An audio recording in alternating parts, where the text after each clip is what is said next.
Happy Monday, everybody. Thanks for joining us live on Smart Family. I'm Connie Cola. And I'm Daphne Monroe. And you know our goal is to always keep it simple and smart, and hopefully you'll learn something on our show every time you tune in. So today we are talking about, this is a really interesting and fun topic, the terrible twos. Yes. Did you go through that little stage with your daughter? I'm still in it. And she's 12. Later. I'm just kidding. You know, I wonder why they call it the terrible twos. I remember when my daughter was 18 months old. Yes. It wasn't so much that she was terrible. She was a very easygoing child. But I remember I didn't like that age because they barely know how to walk. Right. And you're constantly like, I don't know if you guys want to go to a wider shot here, but you're like this with your kid, like, come on, yeah, come on, you know, hoping that they're not going to fall. Right, but so, they think they can walk. Right, exactly, and they barely can. And that's what that little stage is all about, where right. they think they can do something and you aren't quite sure they can yet. So right. it's kind of a struggle between the two of you. And so we're going to talk with the doctor a little bit more about how to get through the terrible twos and how to communicate more with your child and understand their level at that age. Right, exactly. Yeah. So we have asked our viewers on Smart Family 15 to comment about what's the worst thing about the terrible twos. And we got a lot of comments. Elise says it's the temper tantrums with an exclamation point.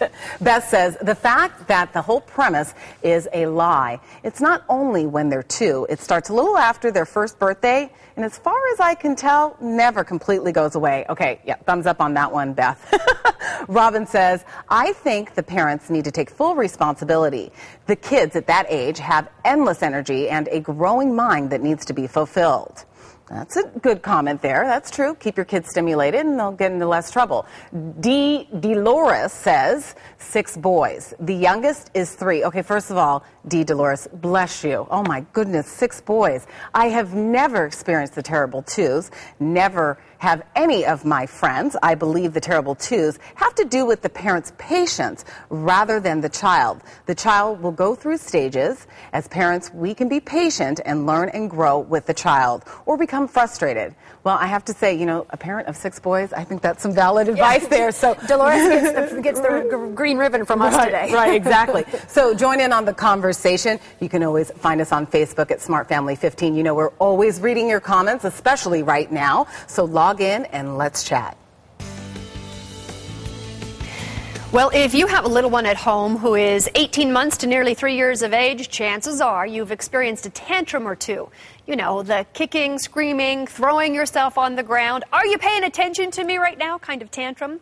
So what's a parent to do? And why do our children find the age of 2 a perfect time to start these tantrums?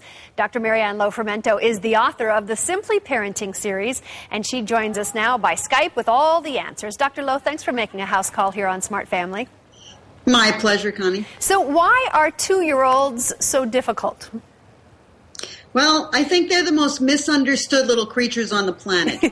They're just doing what they're supposed to do. They're trying to explore everything. They're trying to do everything by themselves. And they're just running into, like, reality, which is they can't do anything by themselves. And every time they try to explore something, it seems to be something dangerous. So what is a normal behavior, then, for a 2-year-old? And is it okay to throw these temper tantrums? Yeah, I think the temper tantrums come because they just get so frustrated. They can't communicate. They're trying to speak. They don't understand why you don't understand what they're saying and what they're frustrated about. And then usually the tantrum comes out of that kind of explosion of their frustration. Yeah.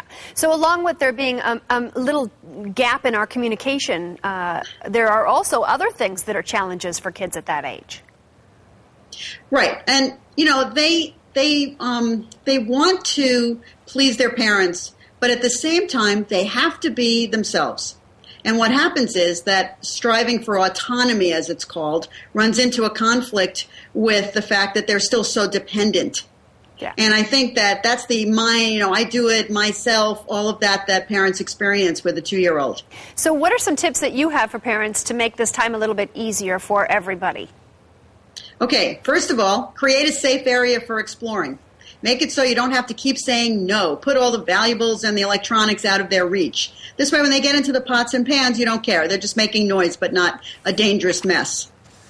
Also, don't overreact to the negativism. That's the no, no, no. A child that age will say no, even if you say, do you want ice cream? Even if they want ice cream, they're still going to say no. Because they can.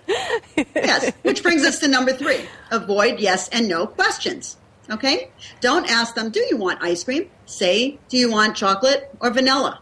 It's very hard to say no to a question when you're asking a choice. Boy, that's a great way, a great tool, too, when you're trying to get a toddler dressed. Do you want to wear the pink shirt or the green shirt?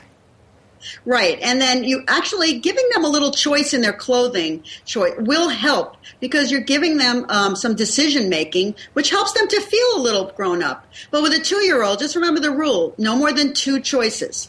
Because any more than that gets into some confusion. Very good. And the last one is play the exaggeration game. We're almost out of time. What is that? I want to play.